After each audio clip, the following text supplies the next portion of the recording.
देश में असमानता की खाई कितनी बढ़ती जा रही है, इसका खुलासा ऑक्सफैम इंटरनेशनल की रिपोर्ट में हुआ है। रिपोर्ट में दावा किया गया है कि 2021 में भारत के 5% लोगों का देश की कुल संपत्ति में से 62% हिस्से पर कब्जा था, जबकि भारत की गरीब 50% आबादी के पास देश की महज 3% संपत्ति ही थी।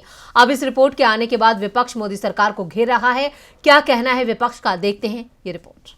राहुल गांधी शुरुआत से अमीर और गरीब के बीच बढ़ रहे फासले को लेकर मोदी सरकार को घेरते आए हैं। कांग्रेस सांसद अक्सर कहते हैं कि देश दो हिस्सों में बंट गया है, एक अमीरों का देश है और एक गरीबों का। देश की संपत्ति का बड़ा हिस्सा चंद उद्योगपतियों के हाथों में है।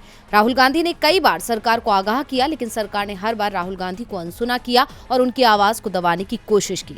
लेकिन अब आई एक रिपोर्ट ने मोदी सरकार की सारी पोल खोल दी और विपक्ष को सही साबित कर दिया, जिसको लेकर अब विपक्ष मोदी सरकार पर हमलावर हो गया है। उसी रिपोर्ट का हवाला देते हुए कांग्रेस अध्यक्ष मल्लिकार्जुन खड़गे ने ट्वीट कर मोदी सरकार पर निशाना साधा है। खड़गे ने लिखा, भाजपा ने आर्थिक असमानता की खाई को इतना गहरा कर दिया है कि देश का आम इंसान उसमें धंसता जा रहा है। भारत में सबसे अमीर 1% के पास देश की कुल संपत्ति का 40% से ज्यादा हिस्सा है, जबकि आधी आबादी के पास 3% ही हिस्सा बचा है। भारत जोड़ो यात्रा आर्थिक असमानता की खाई को भरने का आंदोलन है।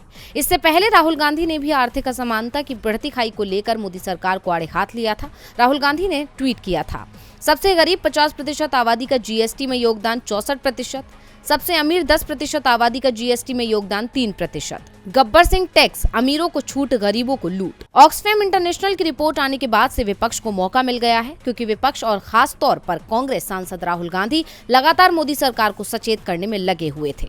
ऐसे में देखना होगा कि अब मोदी सरकार इस पर क्या प्रतिक्रिया देती है। डीवी लाइव की रिपोर्ट।